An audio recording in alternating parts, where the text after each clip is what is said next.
Alors bonjour mesdames et messieurs, bienvenue au nom de la municipalité. Pour ceux qui rejoignent la séance maintenant pour assister à la restitution du travail des différents groupes qui se sont penchés sur le secteur de la Clergère. Merci de votre présence. Donc cette étape de restitution met un terme à la deuxième séquence de notre démarche participative. Il y en aura encore en principe 2 autres, enfin pas en principe certainement, même 3 avec la restitution finale. Et je crois que sans attendre, on va passer à la présentation des différentes réflexions qui ont été faites. La municipalité est évidemment impatiente de voir ces réflexions. Je profite de préciser, parce que je crois que ça nous a été retourné, que la municipalité n'a, comme certains l'ont vu, pas participé aux ateliers, c'est pas par désintérêt.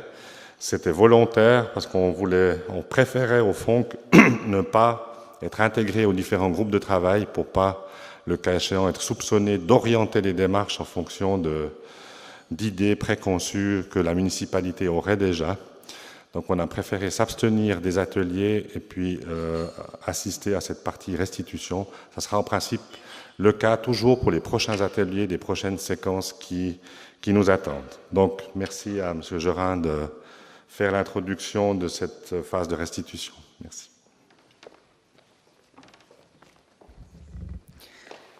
Alors, rebonjour à tous. Cette introduction, en fait, elle a essentiellement pour but de situer le travail sur la place de la Clergère, que l'on termine en fait maintenant. Donc, pour rappel, précédemment, on a travaillé ensemble sur un diagnostic participatif, il y a eu une enquête, il y a eu une restitution, il y a eu des ateliers aussi qui concernaient l'ensemble du centre-ville de Puy. Ce travail nous a occupé d'octobre à décembre 2015. Ensuite, ce qu'il était convenu dans le cadre de cette démarche, eh bien, c'est de cibler différentes parties de ce centre-ville, puisqu'on avait identifié notamment que ces différentes parties ne présentaient pas toujours, même si elles ont des qualités, ne présentaient pas toujours dans leur ensemble des qualités qui étaient celles attendues par les usagers du centre-ville. Et d'autre part, ces différentes parties du centre-ville de Puy ne constituent pas en tant que telles véritablement un centre. Donc, pour répondre à ces questions, eh bien, ce qui a été proposé, c'est de travailler sur place de la Clergère dans un premier temps. C'est ce qui nous a occupé, je dirais, de avril à juin 2016. Et puis ensuite sur la rue de la Poste, la place de la Gare, la place Neuve, et c'est ce qui nous occupera pour les mois à venir, essentiellement cet automne, pour une restitution qui se fera, qui sera la clôture en fait de cette démarche participative en début de l'année 2017. Précédemment, entre, je dirais, le travail sur la place de la Clergère et le diagnostic, on avait inséré cet atelier, ce qu'on a appelé atelier de discussion, qui a eu lieu le mardi 26 avril, où on a réfléchi ensemble à la question du rapport, de la relation parfois facile, parfois difficile, entre la ville et les centres-villes. Donc, on avait discuté des différentes époques, en fait, comment dans les différentes époques cette relation elle a été travaillée. On a parlé de la première époque qui était la ville au volant, ensuite de la complémentarité des modes, ensuite de la mobilité apaisée, ensuite encore on s'est projeté dans des visions un peu futuristes.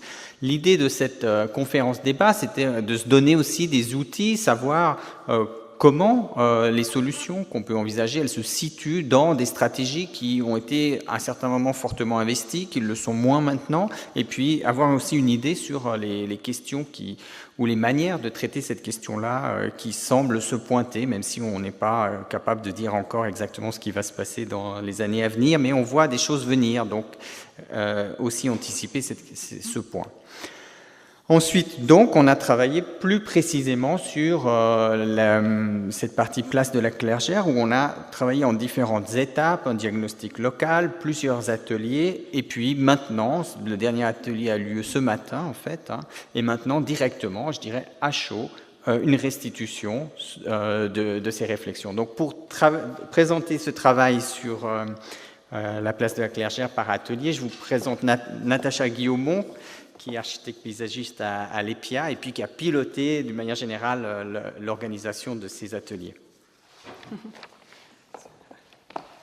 Alors, Bonjour tout le monde. Donc, pour organiser ces ateliers, on s'est proposé une méthode de travail qui incite à définir le mieux possible l'espace public.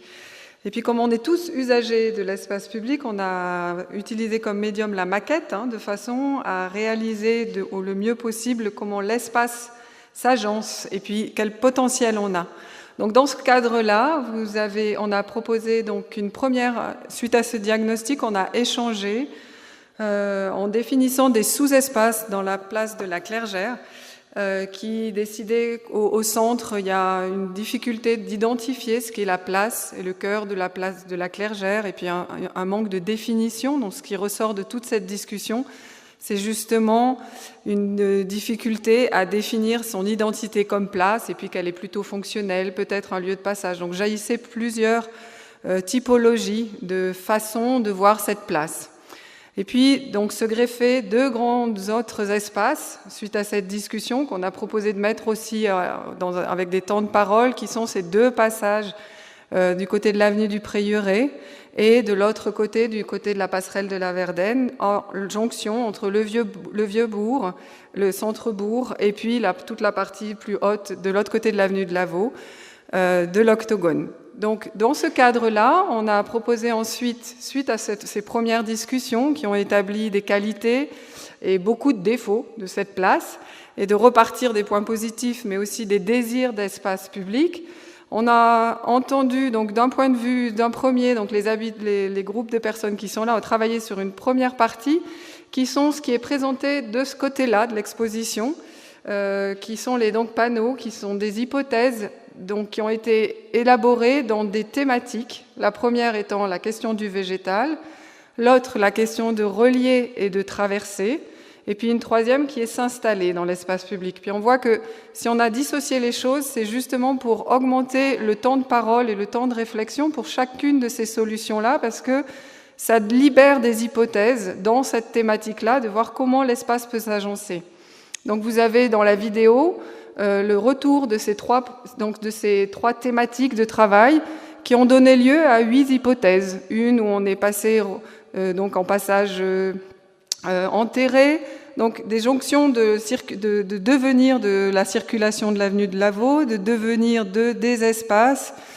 Voilà. En parallèle de ces hypothèses que vous avez là, on a aussi entendu les collégiens dans le cadre d'une autre démarche où ils ont pu travailler en fait sur une carte sensible qui représentait donc sur ces panneaux-là, où on a entendu une trentaine de collégiens qui ont eu le temps de retourner sur la place, d'identifier eux aussi leurs désirs et leurs besoins et leurs manques aujourd'hui, parce qu'ils ont aussi des visions assez positives de l'avenir, mais avec aussi d'un sens assez pragmatique de vouloir des lieux et puis on voit d'ailleurs, nous qui sommes extérieurs, mais qui vous écoutons, que les désirs et les besoins vont dans un même sens, de pouvoir s'installer dehors, d'avoir une offre pour manger à l'abri, d'avoir une offre de restauration pour les collégiens. Donc, comme ils ne sont pas représentés ici, j'appuie un peu sur leur temps de parole pour qu'ils soient entendus d'une façon... Voilà, je me fais avec un sens de l'équité. Parce qu'ils trouvent qu'ils ont peu d'offres de restauration aussi, de qualité de ce qu'ils mangent. Et puis, ils voient l'espace public de façon très conviviale, ce que ne remplit pas cette place, tout en sachant que c'est un bon lieu de rendez-vous, mais qu'il y a d'autres lieux dans Puyi qui sont mieux pour s'installer vraiment. Donc ils sont assez justes aussi dans leur vision de l'espace. Et puis aujourd'hui, ce qu'on a proposé dans ce deuxième atelier de maquette, c'est de réunir ces thématiques qu'on avait proposées comme un langage, de voir vers quoi on pouvait tendre, donc dans des hypothèses. Et on a travaillé sur 3 grandes hypothèses, avec la jonction de vouloir rassembler ces thématiques et de voir qu'est-ce qui fabrique l'espace public et d'être plus pointu pour transmettre aux futurs concepteurs, aux planificateurs, à vous, messieurs, une chose, mesdames, pardon, d'être plus précis dans la demande. Excusez-moi. En plus, je suis mal placée pour faire cette erreur. Et donc, on a travaillé sur 3 hypothèses dans ce cadre-là. La première, qui est donc revenue 2 fois, et chez les collégiens et chez les habitants, de faire avec ou sans la route, c'est-à-dire d'avoir une optique des moyens, de se mettre dans le plus vaste, qui est de se dire alors si on fait disparaître la circulation routière de l'avenue de Lavaux en l'enterrant par un passage en tunnel, qu'est-ce que ça dégage comme espace public? Ça dégage un grand parc, donc, qui était visible sur une des hypothèses ici. Puis on l'a re-questionné aujourd'hui, donc je vais laisser ensuite les habitants vous proposer cette solution. L'autre solution est de dire si on dévie ou si on fait avec la route, qu'est-ce que ça aussi dégage comme possibilité d'espace public? Donc ça, c'est la première hypothèse, avec une possibilité de déviation de la route. L'autre hypothèse qu'on a proposée, c'est de travailler sur une zone à 20 km/h, c'est-à-dire que la circulation d'une façon ou d'une autre est temporisée pour arriver avec 2 passages piétons en surface qui libèrent un espace où le vécu est différent, avec ce passage donc des bus à haute fréquence. Et la dernière, il faut m'aider, j'ai un blanc. Ah oui, pardon, merci. Et donc la dernière était que dans les différentes discussions, finalement, on voyait que cette place qui n'a pas une définition de place peut être plutôt perçue dans le cadre de promenades et de cheminement et de liaison, de reliant le Vieux-Bourg avec l'autre côté de l'avenue du Lavaux. Et finalement, ce sont des placettes qui s'inscrivent dans des séquences de promenades. Voilà, donc je pense que j'ai assez résumé l'ensemble d'une longue démarche et beaucoup de discussions très positives, avec un grand merci pour les gens qui ont participé, parce que je trouve qu'ils vous amenaient énormément. Et donc je vais laisser la parole aux habitants pour vous présenter donc ces 3 maquettes qui sont la conclusion la plus aboutie et fine qui rassemble ces hypothèses, mais ouvre d'autres questions évidemment. Donc je vous propose qu'on se retrouve devant les 3 maquettes et puis que les personnes qui ont été identifiées pour apporter la discussion présentent la maquette en elle-même. Merci.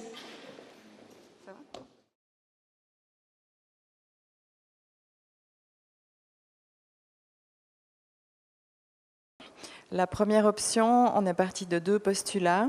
C'est que cette place de la Clergère, en tout cas comme elle est utilisée actuellement, le seul endroit où on peut se réunir est très ombragé, c'est-à-dire que c'est devant le grand immeuble qu'on a surnommé la Banane. Et cette place-là, elle n'est pas très conviviale du point de vue solaire, donc on n'a pas forcément envie de s'y installer, c'est un petit peu humide. L'autre postulat duquel on est parti, c'est qu'effectivement, on pourrait peut-être réguler un peu la circulation, mais surtout, on ne se voyait pas, même si on avait, soi-disant, toute ouverture possible, dans un premier temps, en tout cas, enterrer la route, on se disait que c'était peut-être un peu plus réaliste de la déplacer.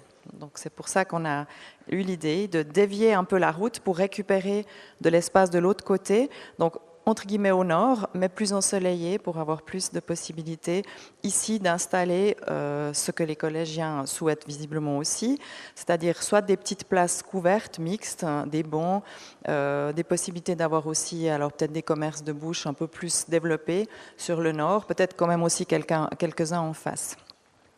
L'idée, c'était donc de dévier un petit peu le trafic, donc ce serait un trafic à 2 voies, avec les voies supplémentaires des bus, là je ne me rappelle plus comment on dit ça. Oui, c'est donc les bus à haut niveau de service, BHNS. Merci beaucoup.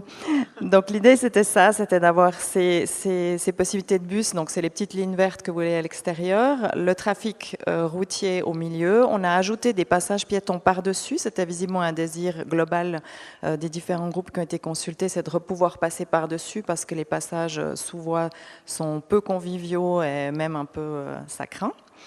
Donc voilà, c'était ça la principale idée, ces 2 postulats. Je ne sais pas si vous vouliez...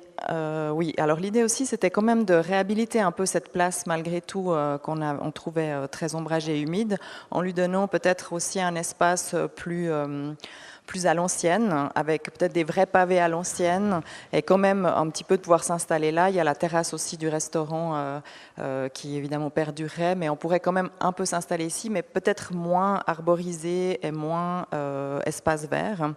De l'autre côté, à la nouvelle passerelle, on ne peut plus passer en voiture.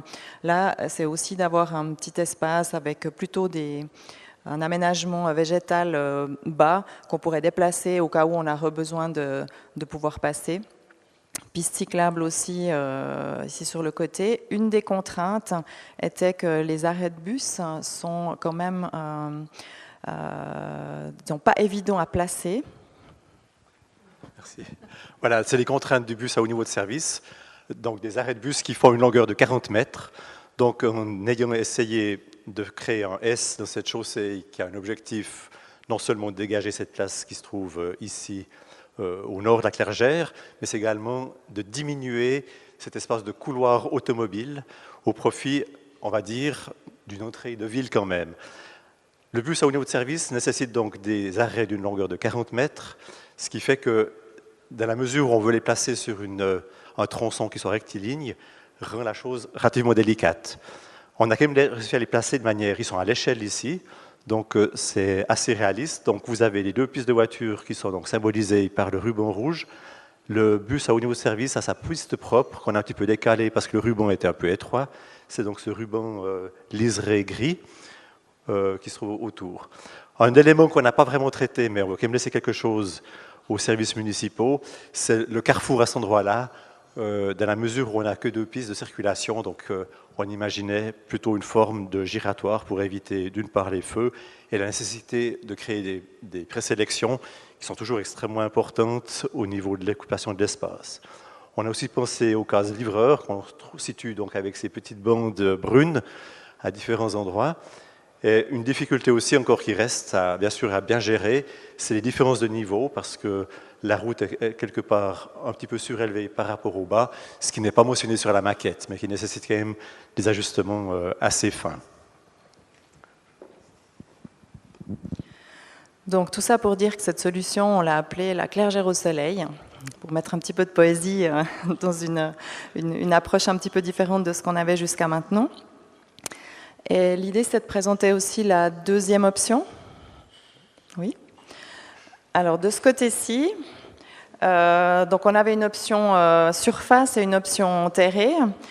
Là, on a aussi donné un titre. Ça s'appelle « Enterrons le tunnel ». Alors bon, il y a un double sens. Hein. Quand on a voulu s'imaginer cette possibilité-là, on s'est vite aperçu qu'il fallait choisir les entrées et les sorties du tunnel. Et surtout, on est obligé de garder évidemment des passages pour ces fameux bus. Donc il y a de toute manière du passage en surface qui reste. On avait après une grosse question aussi par rapport au trafic qui vient de l'avenue Régnier, qu'il fallait intégrer. Et si on l'intègre, donc l'enterrer. Et du coup, quelques contraintes... Bon.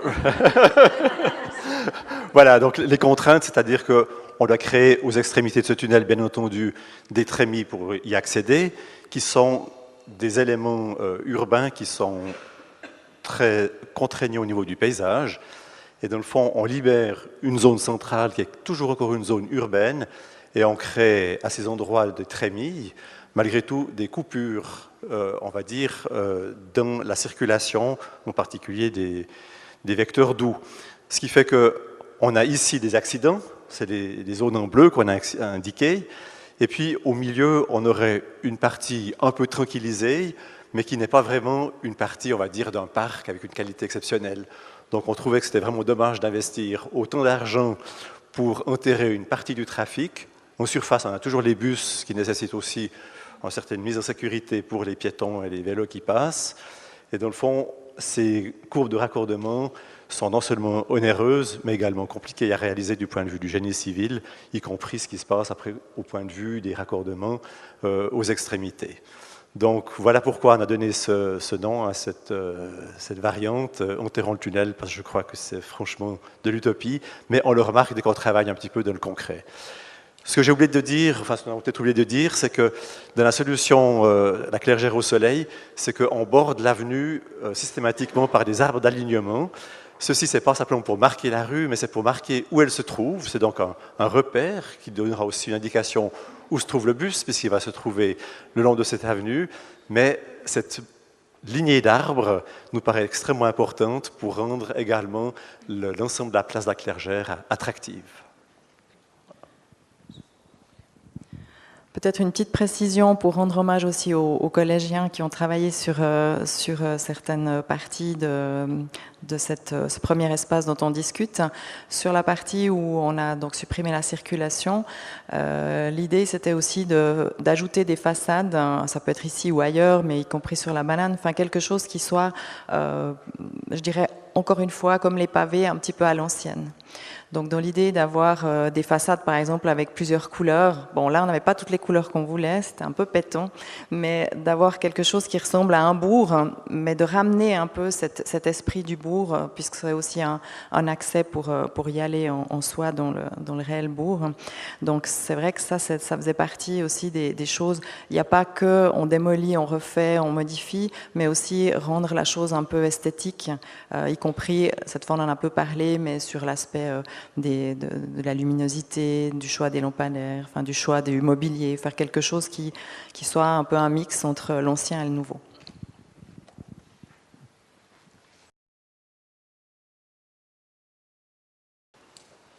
Voilà, mesdames, messieurs, je vais vous présenter la deuxième maquette qu'on a essayé de faire le plus possible à l'échelle. Donc l'idée est un petit peu la même que cette variante ici, en déplaçant le trafic sur le sud pour avoir une surface ensoleillée côté nord de Clergère, mais avec un giratoire en face de l'avenue Régnier. Comme c'était dit tout à l'heure, c'était une des solutions aussi, variante proposée. Donc ici on est relativement à l'échelle, donc ça présente vite des largeurs assez importantes, puisqu'il faut une largeur de 3,50 m pour les bus et en tout cas 3 mètres pour les véhicules, en plus les trottoirs, etc. Les arrêts de bus 40 mètres sont prévus de part et d'autre ici. Vous me direz, si on met la route ici, ça va gêner passablement les immeubles ici, mais comme c'est la façade nord, en général, c'est plutôt cuisine, salle de bain que plutôt séjour, donc ça gêne un petit peu moins. Nous avons prévu dans cette zone ici, en tenant compte naturellement des remarques des élèves d'Arnold Raymond, avec une zone food truck, c'est-à-dire que des véhicules qui viennent pour apporter la nourriture, etc., tous les jours, ou avec un couvert qui se met à l'abri quand il fait mauvais temps, une zone avec un bassin où ils peuvent s'asseoir et des zones où ils peuvent s'asseoir, etc. Donc là, toutes les possibilités de mobilier urbain qui existent actuellement. Dans la zone qui se trouve au sud, donc on maintient cette zone avec les arbustes existants, et puis d'aménager peut-être un petit peu différemment la place qui est légèrement surélevée, qui se trouve près de la pharmacie et du Stedhout. Voilà, exactement. Au niveau, donc, la base, c'était de partir sur la zone 20 km à l'heure. Donc, 20 km à l'heure, ça veut dire que dans toute cette zone, ce sont les piétons qui sont prioritaires, d'après la loi de la circulation routière, contrairement à une zone 30, où ce sont les véhicules qui sont prioritaires. Donc, c'est des différences qui sont très importantes. Voilà. Dans la zone ici, qui est sur la direction du centre, nous avons maintenu l'accès du fait qu'il y a un parking des immeubles. Donc, c'est des voies de service qui peuvent limiter, par exemple, uniquement bordées autorisées, c'est-à-dire c'est ceux qui habitent ici ou bien ceux qui ont l'accès, par exemple, au restaurant ou au commerce qui se trouve dans cette zone ici. Voilà. Et toute la zone piétonne serait en surface. Il n'y aurait rien de souterrain. Voilà. Avec le giratoire, on résout naturellement l'accès depuis Régnier. Et puis, une remarque également, c'est que si vous traversez la ville de Lausanne, par exemple, vous ne faites jamais plus que 25 km à l'heure de moyenne. Et aux heures de pointe, même moins. Si vous calculez la traversée depuis la sortie de Puyi jusqu'au giratoire de la Maladière, si vous regardez les kilomètres compteurs et le temps que vous avez mis, vous ne faites jamais plus que 25 km à l'heure de moyenne. Donc de limiter sur cette zone à 20 km, je pense que ça ne prétérite personne. Voilà, merci de votre attention. Je passe la parole à ma collègue qui va vous présenter une autre variante. Je veux juste encore préciser qu'il n'y aurait pas de passage piéton parce que les piétons peuvent passer où ils veulent sur cette zone-là. Et on n'a pas eu le temps de développer une deuxième variante c'est le giratoire en forme d'ellipse. Alors là, on a les 4 voies qui sont ensemble. Et l'avantage d'un immense giratoire qui serait ici, c'est qu'il ne forme pas un bloc les voies pour les bus et les voitures. Parce que là, ça présente un peu un obstacle que les 4 voies sont ensemble. Et là, les voitures circulent là autour, alors à la périphérie. Et le bus, il serait au centre, avec les arrêts du bus au centre aussi. Alors là. Et voilà. Voilà, et la place pour la détente se trouverait au milieu du giratoire. Alors ici, ou bien juste pour cette place-là, il se trouverait au milieu. Et voilà, les piétons, ils circulent aussi librement dans cette zone de giratoire. Oui, je crois que c'est tout, si vous n'avez pas de questions.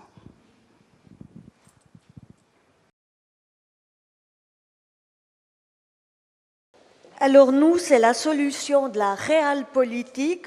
On ne bouge rien de la route, on rajoute quand même 2 passages piétons et on s'occupe d'améliorer ce qui existe. Il faut prendre cette maquette non à la lettre, mais à la maquette. Ça veut dire que c'est pas exactement, on a planté des arbres, on a fait des buissons et des places, mais ça veut pas dire qu'on définit pour toujours notre proposition. Par exemple, ici, on est sur une place qui est pour les piétons en priorité. On n'a pas mis, évidemment, on a l'impression qu'aucune voiture veut passer, mais c'était pas du tout notre intention. Nous, on nous a dit, définissez vos priorités et les professionnels s'occuperont de la possibilité après coup. Donc, c'est une solution pour une amélioration à minima, mais c'est quand même une très belle solution, trouvons-nous. Et pour les détails, donc on a défini des places qu'on pouvait mettre en avant. Celles-là, on n'a juste pas eu le temps de les faire, donc c'est pas qu'on ne sait pas quoi faire, mais on n'a pas eu le temps de planter. Celle-là ressemble fortement à la solution numéro 1, donc on peut fusionner. Et pour le reste du commentaire, je passe la parole à... Merci. En fait, l'idée est de privilégier le cheminement piéton. Et là, on s'intéresse principalement à 2 types de piétons qui sont la jeunesse représentée par les ressortissants de Arnold Raymond et puis les personnes âgées qu'on pense à la rue Neuve et son EMS. Donc, on a en fait une promenade, un grand chemin qui relie le bourg, l'ancien bourg sur le côté est et la place de la gare via la place Verdun. C'était donc de privilégier ce cheminement piéton, soit par un revêtement de sol différent et non goudronné comme la voie de circulation. Donc la voie de circulation, puisqu'elle a été développée dans les 2 tables précédentes, on a laissé telle qu'elle, on a simplement ajouté ici en bleu une piste cyclable du côté nord, pensant que les cyclistes sont plutôt des jeunes, donc plutôt des collégiens.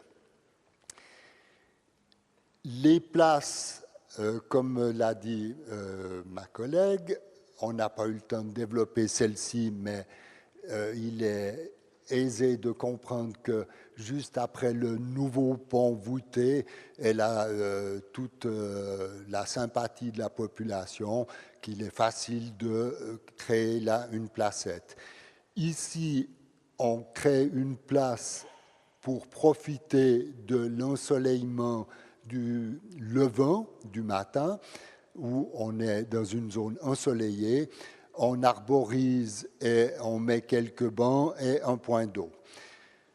Là, le long de la voie de circulation, Notre intention est de créer un filtre sonore, c'est ce que vous voyez avec ces différents bancs de mousse blancs, c'est-à-dire une végétalisation à mi-hauteur de 2-3 mètres, mais dont le but est vraiment de diminuer l'impact sonore. Avec une plantation de grands arbres malgré tout le long de la voie qui permettront aussi de délimiter d'une part cette grande voie de trafic et d'assurer de l'ombre aux voies de stationnement des bus à haut niveau de service qui sont de part et d'autre restitués pratiquement à l'état existant. Ici, on a une placette qui répond à un grand axe piétonnier important, c'est-à-dire le passage de Arnold Raymond au centre-ville. Et là, on veut développer un couvert pour être à l'abri de l'intempérie, éventuellement à l'ombre. C'est à voir comment est-ce qu'on va définir ce couvert qui permettra aux jeunes de s'arrêter ici, de manger, d'échanger quelque chose.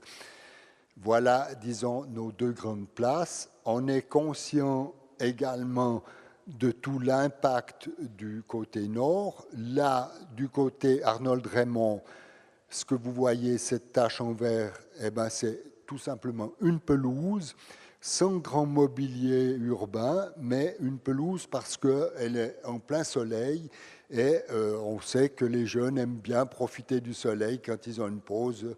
On s'assoit facilement ou on s'allonge, c'est quelque chose de sympathique. L'idée est aussi de donner un peu plus d'espace à tout le trottoir qui est au nord, de manière à rendre plus agréable ce cheminement entre Arnold Raymond et puis le côté est de la ville, avec donc deux passages piétonniers en surface prioritaire, ici du côté Arnold Raymond et ici de ce côté pour répondre au développement commercial qui existe de ce côté, pour répondre aussi aux usagers du grand parking de ce côté. Voilà un petit peu l'idée de ce cheminement piéton qui ne bouscule rien quant à la voie de circulation, mais qui essaye d'améliorer un état de situation.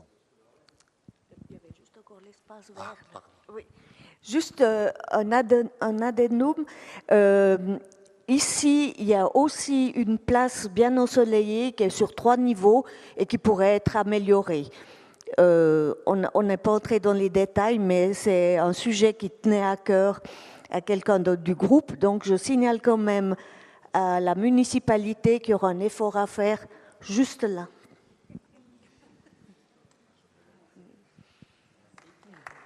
En tout cas, vous le voyez sur les 2 maquettes sur 3, eh bien, il y a cette idée de donner de la courbure à l'avenue de Lavaux. Et ça, personnellement, je trouve que c'est un résultat, en tout cas, quant à moi, qui est assez inattendu. Je ne l'avais pas envisagé. Je crois que les 2 maquettes, elles sont parlantes. Ce que je trouve aussi intéressant de constater, parce que je suis passé d'une maquette à l'autre, donc je les ai vus évoluer, je les ai vus en parallèle se construire. Eh bien, ce qui est arrivé ici, sauf erreur, si ce n'est pas le cas, vous me le direz, mais j'ai eu l'impression que sur ces 2 maquettes, vous avez commencé par placer les bandes rouges, et puis ensuite le reste. Et ici, ça a été l'inverse. Ici, vous avez placé d'abord les placettes, en fait, c'était un peu l'idée, puisque c'était le thème de l'hypothèse, mais ça vous a amené à garder, au final, le tracé linéaire. Et puis, la grande différence, c'est justement cet espace que vous voyez qui est dégagé ici, ou à l'inverse, au nord de la place entre ces 2 propositions. Donc je trouve que ça c'est frappant. Aussi, ce qui est frappant, c'est que vous voyez ici, cet espace qu'on libère de ce côté-là, c'est dans la situation où on a cet objectif, cette hypothèse de promenade. C'est-à-dire que si ceux qui ont travaillé sur cette hypothèse de promenade, en fait, il tourne un peu, hein, il se sépare, il marque notamment avec ses buissons ou ses haies. Donc cet espace, il est rattaché plutôt au centre-ville actuel, tandis qu'ici, peut-être que l'idée de la porte d'entrée sur ces deux maquettes me semble plus affirmée, c'est-à-dire on essaye, en créant ces espaces, notamment au nord, de dire vous arrivez dans un endroit qui n'est pas semblable au reste de l'avenue de Lavaux, il se passe quelque chose, vous êtes ailleurs, notamment en créant cette zone 20, mais pas seulement. Voilà pour... Oui, madame ? Bien sûr. J'aimerais juste faire un commentaire. Je suppose qu'il y a des éléments de chacun des trois qui sont combinables, si ce mot existe en français. Par exemple, on avait mis un toit végétalisé sur la première maquette, la Clergère au soleil. Ça se laisse faire aussi sur la maquette numéro 2, numéro 3, etc. Il y a peut-être des choses, pour moi, ce n'est pas 1, 2 ou 3, ça peut être 1 plus un petit bout de 2 ou un petit bout de 3 et vice-versa. Mais bon, votez quand même pour le 1. Hein.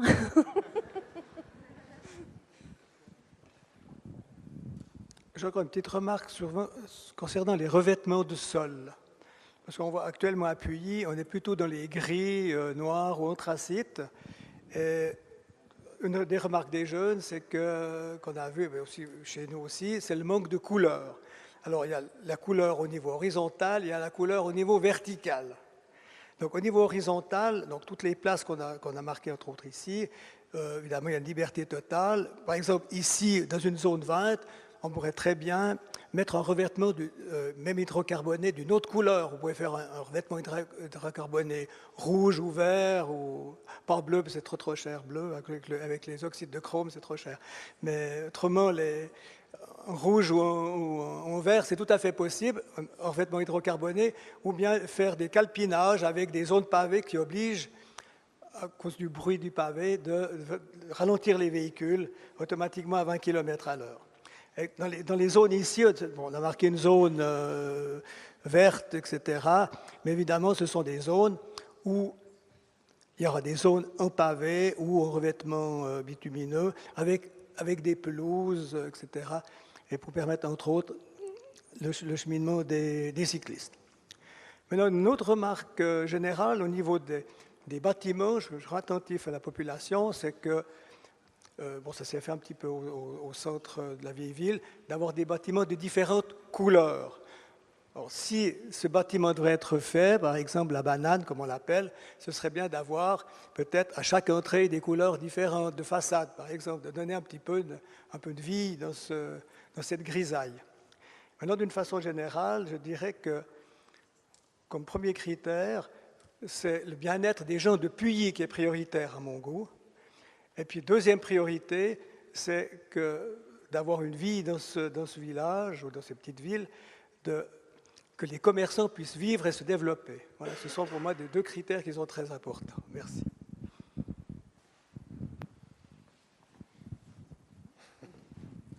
Merci. Je ne sais pas si c'était déjà le moment de la conclusion, c'est pour ça que je laissais la discussion. Pour répondre à votre première question, madame, est-ce qu'on a bien travaillé? Oui. J'aimerais vraiment remercier toutes celles et ceux qui ont activement participé à ces ateliers. Et oui, vous avez bien travaillé. Il y a des propositions qui sont très intéressantes. Et je crois que j'entendais aussi madame qui disait voter pour le 1. Je ne sais pas, alors monsieur Gerin, si c'était prévu de faire un vote sur l'une ou l'autre des propositions. Enfin, je pense que pour nous, l'intéressant dans cette démarche, c'est de laisser les idées sortir assez librement et justement pas de voter pour choisir. Je crois que madame l'a dit. Oui, mais c'est que d'essayer de s'inspirer après dans le développement des projets futurs de quelques propositions qui ont pu être faites dans le cadre de cette démarche et dans le cadre de ces ateliers. Je rejoins le point de vue de M. Gerin par rapport à cette déviation qui est assez étonnante. C'est vrai qu'on ne l'imagine pas comme ça spontanément, mais elle est très intéressante. Après, toutes ces idées, ces propositions forcément vont être développées dans le cadre de projets spécifiques, au fur et à mesure que ces projets seront démarrés dans les années futures. Et puis, ces idées seront confrontées à quelques contraintes qui, visiblement, n'étaient pas forcément la première priorité dans ces réflexions. Mais c'est bien, hein, c'est pas, je ne le dis pas négativement, mais c'est bien, quelques contraintes. Qu'on voit déjà tout de suite sur ces maquettes, c'est la topographie et puis le foncier. Il n'y a pas de parcelle, il n'y a pas de pente, là.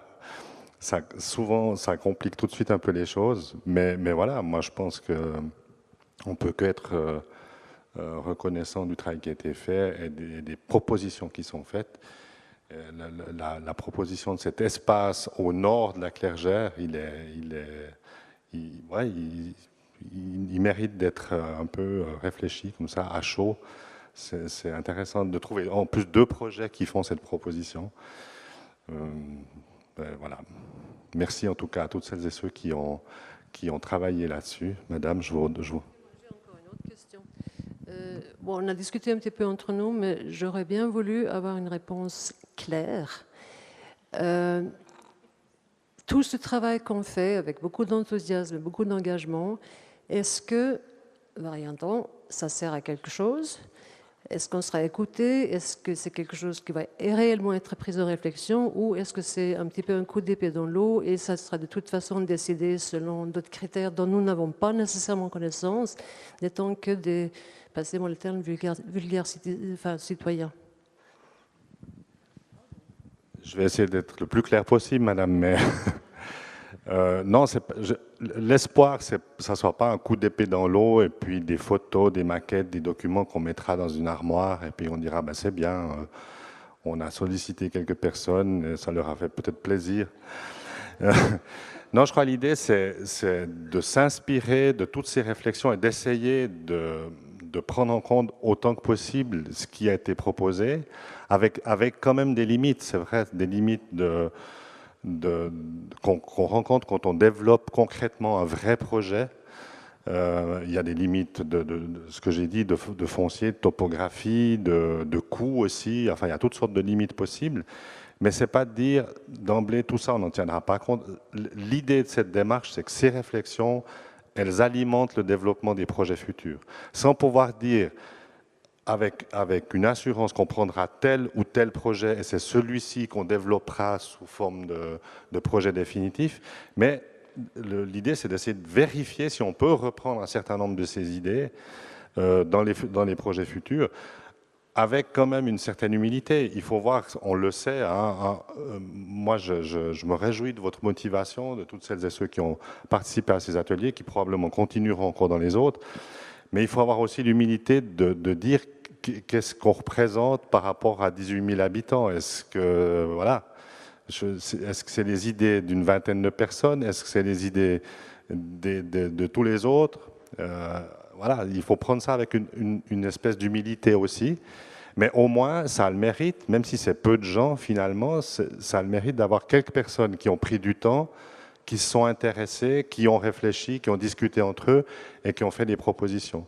Et puis si on les confronte avec celles que les collégiens ont faites, on retrouve, comme ça a été dit déjà, des points communs. Et ça doit aussi nous interpeller. Parce que finalement, les générations futures, M. Jorin l'a dit, ils ont quelque part un peu la même lecture des défauts d'aujourd'hui et puis des attentes pour ces espaces. Et puis finalement, moi je suis aussi heureux de voir que même pour la municipalité, les services, on a beaucoup de convergence dans ce qui a été fait là. On voit bien qu'aujourd'hui, ce n'est pas satisfaisant, qu'il faut trouver autre chose, qu'il faut développer des espaces avec une convivialité. Donc moi, je suis assez optimiste quand même dans le fait que beaucoup de ces éléments pourront être pris. Après, voilà, on ne peut pas dire maintenant aujourd'hui, oui, ça sera une zone 20, ou oui, ça sera une déviation, mais l'idée du giratoire, elle a déjà été évoquée dans les années passées avec... en tout cas par le passé, pas d'entrée en matière, mais voilà, le déplacement, ça pose un contexte nouveau, le déplacement de la route. Peut-être que dans l'axe aujourd'hui, le giratoire, il n'est pas possible pour des questions de place. Peut-être qu'avec une déviation, ça prend une autre dimension. Donc tout ça mérite d'être approfondi, analysé dans le cadre de développement de projets futurs. Mais vraiment, moi, je peux que dire que l'idée, c'est pas de ne rien faire du temps que vous avez consacré à réfléchir, d'essayer d'en retirer le maximum. Donc on peut partir du principe que s'il y a des contraintes absolue. Nous, on est conscient de ces contraintes existantes et qu'on ne travaille pas sur une théorie ou une proposition qui sera de toute façon mort-née. Nous, on sait exactement où sont les limites de ce qu'on peut proposer. Non, mais est-ce qu'il y a des contraintes absolues qui sont déjà fixées ou décidées ou je ne sais pas quoi? Non, on est vraiment dans la liberté créative totale. OK, merci. J'ai une petite question, c'est qu'on le verra une fois le jour, nous qui sommes ici, quels sont les délais ou prévus de réalisation? Alors ça, c'est le seul point sur lequel... Alors moi aussi, c'est le seul point sur lequel j'hésiterais beaucoup à m'engager. Pour vivre depuis 20 ans à la municipalité, un certain nombre de projets qui mettent toujours plus de temps qu'on croit à se réaliser, à aller de l'avant. Mais je pense que les réflexions sur la place de la Clergère, elles vont probablement redémarrer très rapidement. Parce que nous, ça a été dit, on a cette contrainte d'avancer sur l'avant-projet du bus à haut niveau de service sur l'avenue de Lavaux. Et donc forcément, l'implantation de ce bus pose la question de la place de la Clergère. Et du reste, on avait hésité à lancer un concours, on avait pensé à lancer un concours, une réflexion sur le réaménagement de la place de la Clergère. Et puis finalement, cette idée d'un concours spécifique à la place de la Clergère, il a donné finalement la réflexion sur tout le centre-ville qui a été faite par des professionnels, par des mandataires qui ont conduit à des lignes directrices qui sont dans ce fameux master plan, dans ce master plan, qui sont de nouveau là non plus pas des choses figées, mais un certain nombre de réflexions.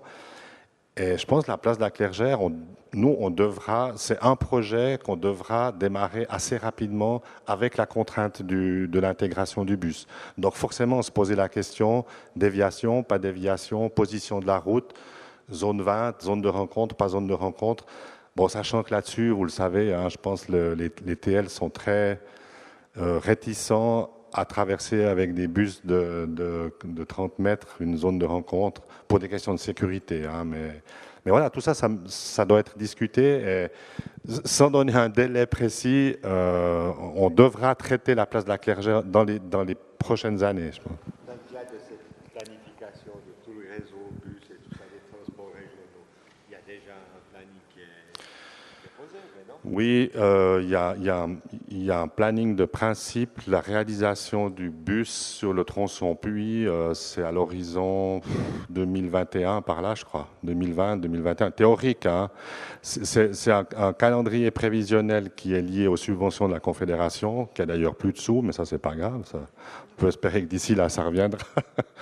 Mais on est dans ces horizons, disons, on est dans le développement Maintenant, on va partir avec l'avant-projet de ce tronçon bus à haut niveau de service depuis la Damater Nord jusqu'à la Pérodette.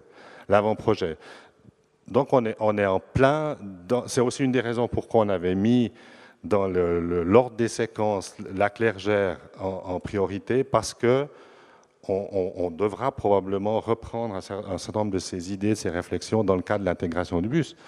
Voilà ce que je peux dire en termes de délai, mais sans s'engager en disant voilà, tout ça sera fait.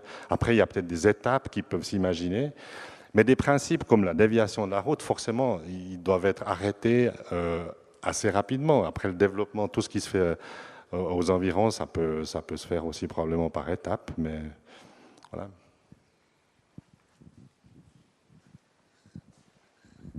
Oui, alors c'est vrai, notre syndicat a parfaitement raison, les choses deviennent très concrètes puisque le Grand Conseil a voté pour la première fois la semaine dernière les crédits pour vous l'avez sans doute entendu, pour le tram, mais aussi pour les bus à haut niveau de service. Et finalement, c'est cette décision qu'on attendait, qui doit être confirmée en deuxième lecture, mais ça fait aucun doute qu'elle le sera puisque c'était pratiquement un vote à l'unanimité au Grand Conseil. Les crédits vont être votés, c'est cette décision du Grand Conseil qu'on attendait pour véritablement lancer les études d'avant-projet. Donc ça devient très concret, nous on est dans les starting blocks depuis des années, on a d'ailleurs déjà entrepris des pré-études pour être totalement prêt à démarrer une fois que ces crédits seraient là. Donc voilà, ça devient concret. Voilà, je voulais juste encore ajouter une petite chose, parce que ce qui nous avait un petit peu gêné quand on a commencé les travaux, très concrètement, c'était la partie banane dont on disait mais tout est déjà joué, pourquoi est-ce qu'on va travailler sur ce qui se passe autour? Donc j'entends avec plaisir qu'il y a encore plein d'ouvertures possibles et puis qu'en plus elles sont un petit peu mis sous pression par rapport à ce transport de bus qui doit passer. Une des idées que je voulais peut-être juste évoquer, qui faisait partie de la première session de groupe de travail, dans laquelle j'étais pas, mais que j'avais trouvé très intéressante, puisqu'on avait cette problématique de luminosité, de soleil, d'humidité, c'était que si on faisait une nouvelle banane, de peut-être pas la faire d'un bloc. C'est d'avoir peut-être des passages entre deux, que ça soit plutôt des petits blocs. Voilà.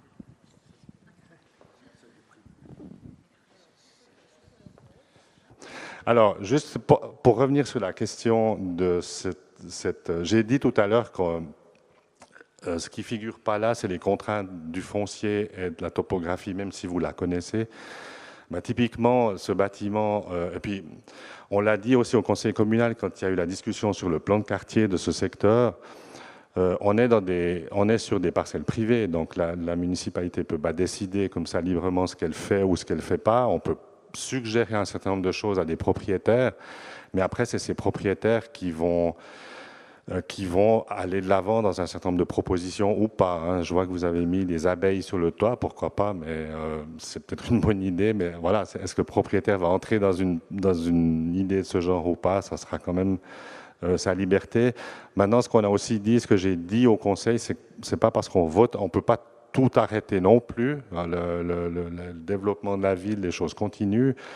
Et la réflexion, vous l'avez très bien montré ici, elle porte sur l'évolution des espaces publics. Alors forcément, ces espaces publics, ils sont connectés avec des bâtiments privés, mais ce n'est pas parce qu'on a un plan de quartier qui traite de celui qui a été voté dernièrement de tout ce secteur qu'on ne peut rien imaginer sur ce qui est autour. Du reste, vous l'avez démontré, hein, mais il faut juste être conscient de ces quelques contraintes de parcelles. Moi, j'ai vu aussi le gazon anglais là sur je sais pas qu'est-ce qui est chez les gens, qu'est-ce qui est dans le domaine public, voilà. Mais voilà, il y a des idées qu'il faut pas tout de suite arrêter parce qu'on a peut-être sur un problème de parcellaire.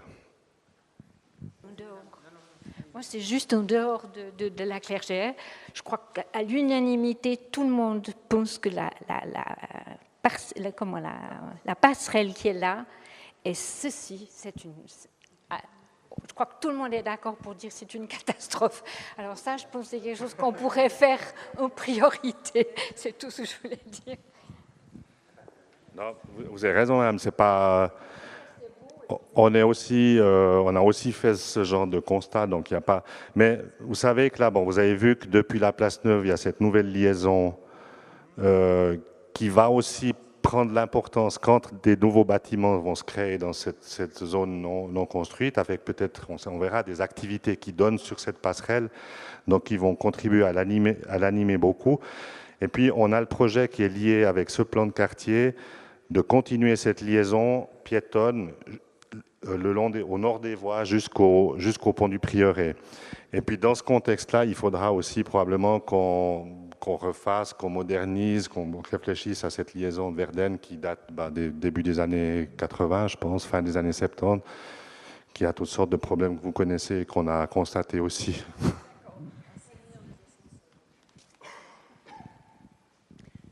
Je laisserai à monsieur le syndic le mot de la fin et je vous repasserai le micro avant, mais peut-être pour faire le point sur comment on va utiliser ces maquettes, nous, de notre côté. Ça veut dire la HEIG et EPIA qui travaillons qui organisons cette démarche et à la valorisation aussi des résultats produits. Je crois que ça répond aussi un peu à la question, au fond, ça va servir à quoi? Donc, vous l'avez, pour certains, vous avez reçu, d'ailleurs on les a mis à disposition, donc on produit des synthèses des discussions qui ont lieu à chaque étape, hein.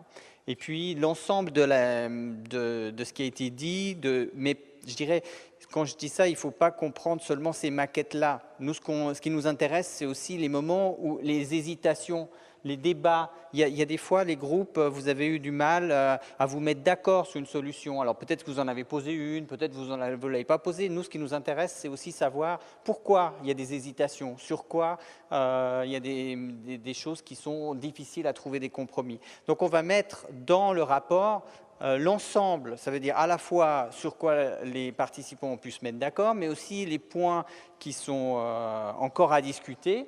Et ça, ce sera transmis à la municipalité qui, elle, pourra dire, tiens, c'est peut-être intéressant de réfléchir à introduire ou pas cette courbure. Je prends ça comme exemple. Il y a tout un tas d'autres idées qui sont présentes dans l'ensemble des discussions.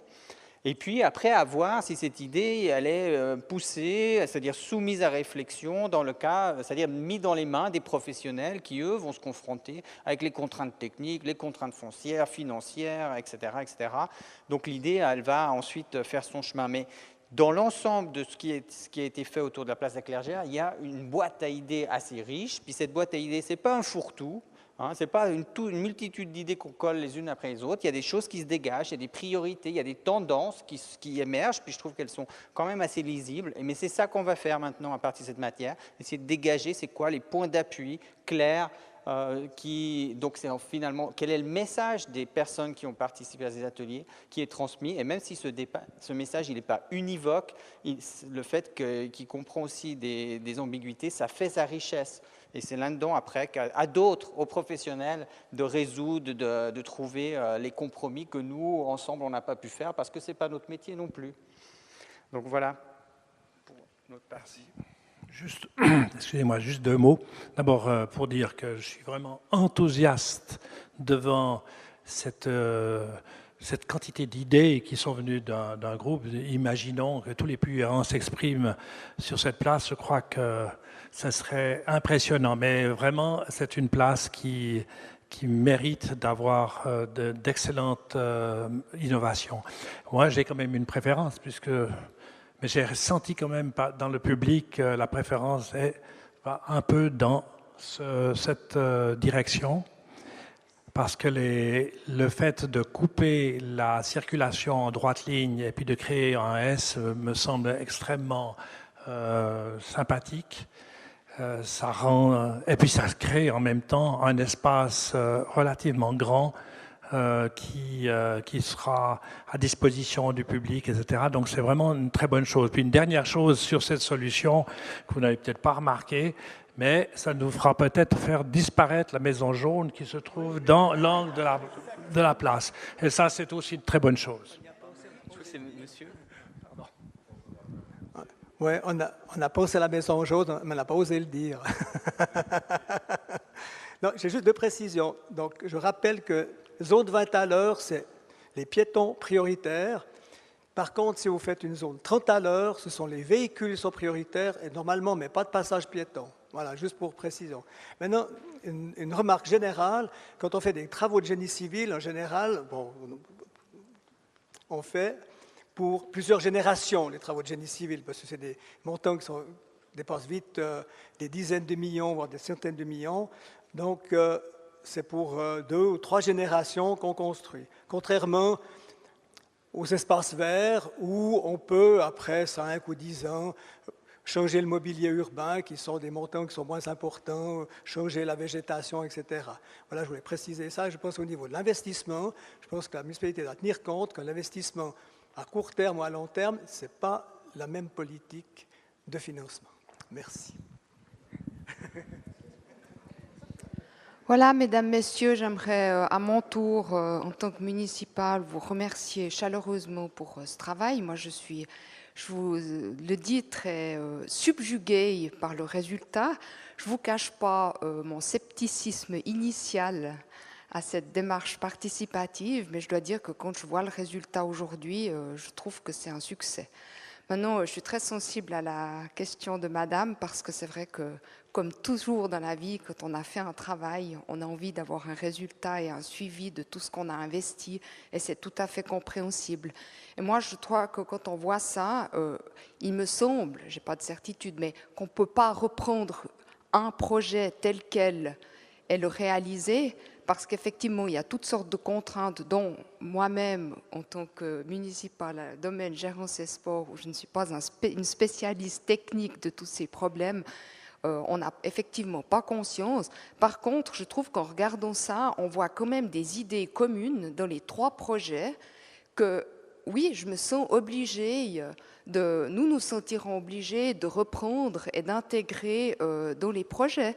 Et ce n'est pas toujours ce que l'on entend dans nos partis politiques ou dans les élus. Il y a des choses nouvelles qui sont présentes ici, et je trouve que notamment cette volonté de effectivement avoir vraiment des espaces publics de rencontres, de repas à midi pour les moments de libre, qui va de pair avec peut-être aussi la densification qu'on a dans le reste de la commune, qui nous contraint aujourd'hui à avoir ces espaces au centre de Puy.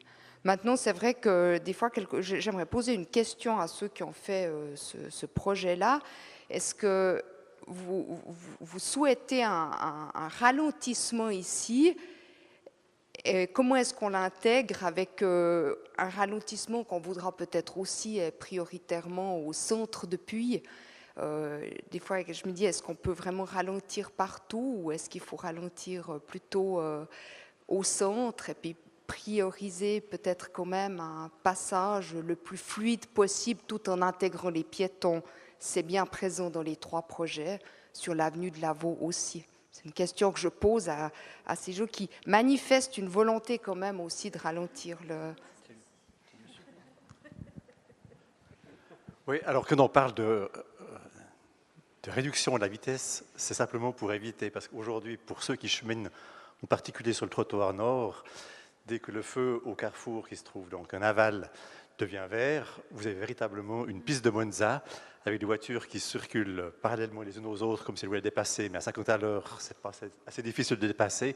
Donc, c'est une tranquillisation dans la vitesse de 50 km à l'heure. On ne voyait pas une réduction de vitesse plus basse. 50 à l'heure qui offre l'avantage de pouvoir toujours créer encore des passages jaunes, qui assure quand même une sécurité bien supérieure à cette situation de la zone 30, où là, il y a tellement de trafic que finalement, il y aura une désécurisation.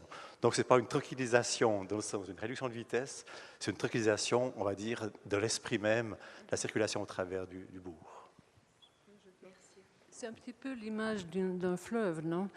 Il y a un petit méandre comme ça ralentit, ça tranquillise, mais en même temps, ça coule. Donc, ça traverse. Merci. Je suis un ancien habitant de Puy, moi. J'habitais 20 ans ici. Puis je voulais savoir s'il y avait des revêtements spéciaux qui absorbaient le bruit, en fait. Je sais que pour les autoroutes, il y a. Je voulais savoir si le revêtement actuel, il absorbe le bruit. Le revêtement actuel, pas, mais il y a des revêtements dits phono-absorbants qui sont très performants, en tout cas les premières années.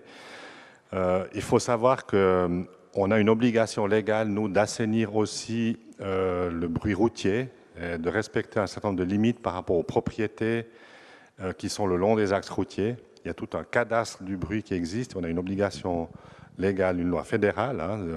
Si vous avez aimé les parois anti-bruit CFF, vous allez adorer l'assainissement du bruit routier. Non, mais c'est les mêmes contraintes environnementales qui nous sont imposées, et on doit, nous, investir dans une série de mesures dans les années qui viennent pour assainir le bruit routier vis-à-vis des habitations qui sont le long des axes. Ça passe par des revêtements phono-absorbants, même des parois anti-bruit par endroits. Enfin, une série de mesures, par des remplacements de fenêtres aussi.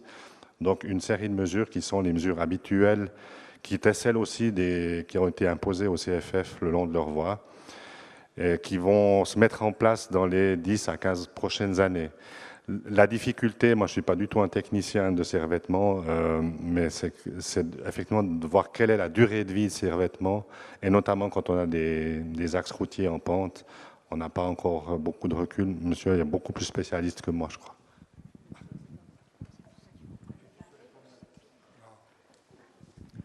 Alors pour la protection du bruit au niveau des routes, il y a plusieurs solutions. Soit on peut faire une barrière végétale, comme c'est prévu ici, qui vous prend le bruit directement au niveau de la route, avec des buissons par exemple, ça coupe passablement le bruit. eh bien, les revêtements qui sont absorbent du bruit, donc c'est des revêtements bitumineux poreux, qui ont évidemment une durée de vie un peu plus courte que les autres. Un revêtement traditionnel, c'est entre 7 et 10 ans, alors qu'un revêtement phono-absorbant, c'est entre 5 et 7 ans maximum, suivant l'intensité de circulation. L'autre problème qu'il faut tenir compte au niveau des travaux, évidemment, c'est qu'au niveau de l'écoulement des eaux, l'eau, elle va s'écouler, comme ça, un vêtement poreux, l'eau, elle va s'écouler à travers le bitume et s'écouler au niveau inférieur de la première couche. Donc là, au niveau de toute l'infrastructure de drainage de la route, il faut en tenir compte. Donc, il faut en tenir compte au moment de l'exécution de l'ouvrage pour mettre un revêtement absorbant. Voilà.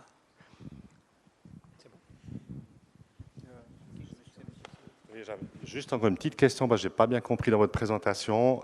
J'ai cru comprendre que vous imaginiez aussi dans cet espace un giratoire, mais sans l'avoir forcément ni...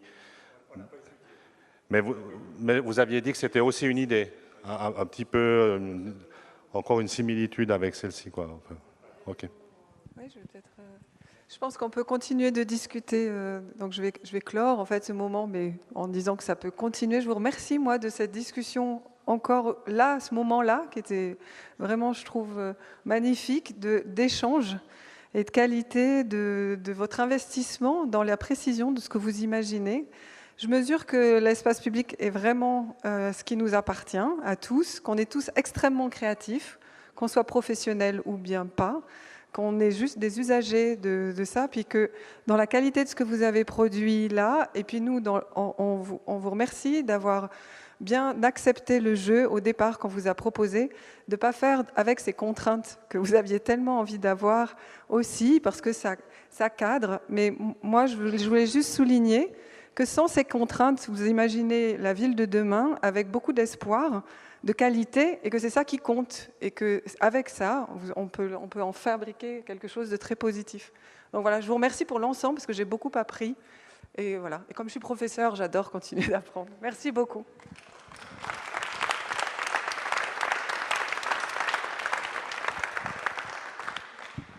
Permettez que je prenne la parole spontanément au nom de ceux qui ont participé à ces ateliers. Je crois également que l'équipe qui nous accompagnait était absolument remarquable, patiente, et pour cela également un très grand merci.